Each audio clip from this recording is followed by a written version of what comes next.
What's going on, everyone, and welcome back to Movie Emporium's movie review of Cosmic Dawn. This film is directed by Jefferson Moneo. Now, before we begin, if you like this channel, awesome! Hit the subscribe button to join Movie Emporium, hit that notification bell at the top to find what's coming next. If you like any of these videos, awesome! Hit that like button, as well as commenting below any video that you watch, including this one. So here we are back at the Nightstream Film Festival. We're talking about Cosmic Dawn. It stars Camille Rowe as Aurora, who is an individual that as a kid lost her mother by what she believes is a UFO event. And so, a few years later, probably 10 years later, she meets a character named Natalie, who's played by Emmanuelle Chriqui. And this Natalie character notices a tattoo on her arm. Well, she offers Aurora's character to go to this kind of cult-like area, which is called Cosmic Dawn, which is run by this character named Elise. And so we actually get two time periods in this. We get the kind of when Aurora goes into the Cosmic Dawn and the kind of after effects of Cosmic Dawn and what it did to her. And then we get our conclusion, which is very much a sci-fi film. And so in the aspects of everything that's going on, we learn about the cult, we learn about how the cult works, we learn about this guy named Tom, who becomes friends, of course, of Aurora's character. And it becomes this like central mystery about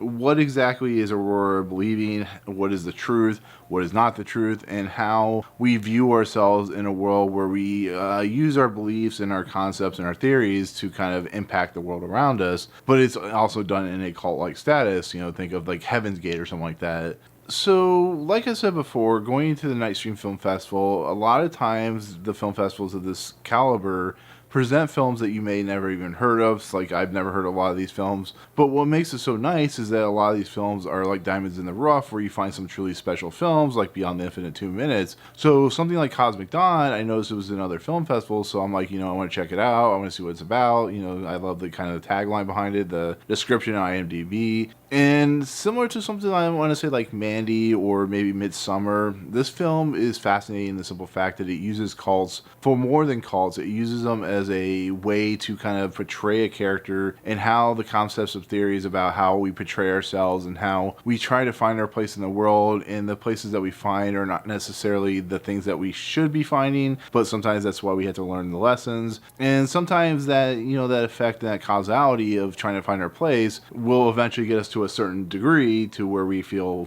at home and fit and so on and so forth. So I thought that was an interesting concept. But the thing that this movie does that really just kind of frustrates me is it's really confusing in a lot of parts. And what I mean by that is it takes a really interesting concept of this call and what this call is doing and how it's affecting Aurora's character. But then it transitions to the future, and then it'll transition back to the past, and then back to the future and back to the past. And you start truly getting confused about what exactly is going on, what point in time are we at, how it's affecting. The only reason that we have any somewhat semblance is that we see her at the cult camp that she ends up going to, then we see kind of the after effects of that. But there are points where it just kind of jumps sporadically and you're just like, what exactly is going on here, and why do I feel like I'm being kind of thrown around and kind of like pulled by the shoulders and just kind of shaken and stuff like that. So that's like kind of a true problem, and that makes for the movie's like middle act and stuff like that really confusing and really just kind of tedium in a lot of aspects. But when it gets closer to the end of the movie, those problems start to kind of fade away as everything starts to bleed into one another. We start learning a little bit about what's going on and about how these characters play out, and then we get this really interesting conclusion, which I actually really enjoyed, which actually made the movie a lot better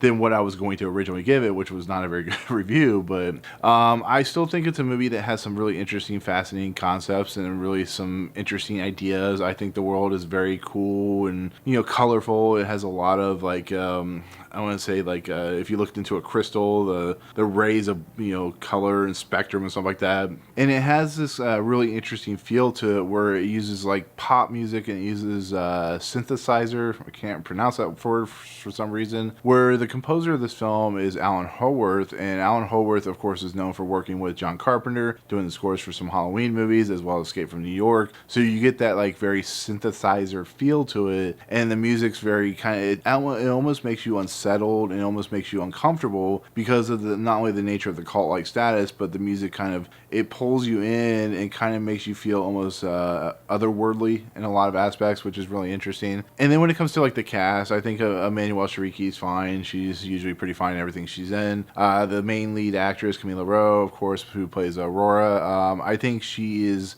at a good starting point. I think she needs to work a little bit on her acting abilities, but I think she does a really nice job of portraying the fear and hopelessness of not only losing her mother, but being part of this weird, strange cult status. And the person who plays Elise does a nice job. And there's this character named Tom who's in a few big budget films. But I think overall, I think this movie is still interesting. Still has a very high concept feel. It just, like I said, suffers in the middle very dramatically to the point where you start losing kind of a sense of what's going on. That may have been the director's intention, but it really doesn't work towards the film's advantage.